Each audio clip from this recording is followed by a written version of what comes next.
It's not uncommon for Brownsville students to stay after school for sports or a club. But in one case, some local students got a visit from a bullying victim to help them realize if they are being bullied, teaching them that they aren't alone. News 12 Brooklyn reporter Courtney Carter de Jesus is in Brownsville explaining how some students are looking to push past the pain. Right now, bullying is among the leading causes of death in the United States. A frightening statement made by Raysa Martinez and backed up by the Centers for Disease Control and Prevention.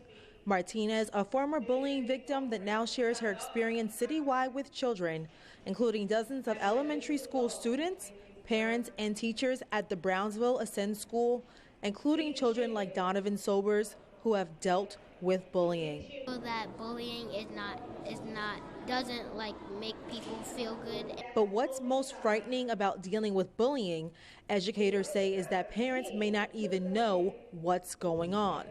A lot of times, young kids don't actually involve adults when they're going through difficult situations in school.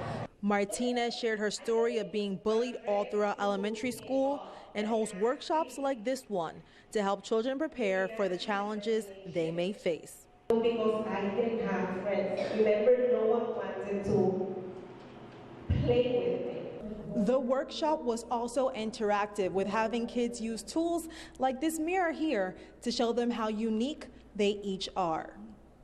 The children engaged in deep discussion, not just about bullying, but about building confidence and self-esteem.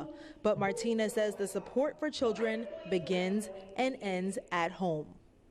What really helped me to go through that bullying situation was the words that my father used to tell me. Words have power.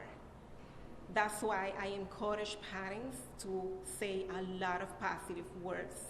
In Brownsville, Courtney Carter de Jesus, News 12 Brooklyn.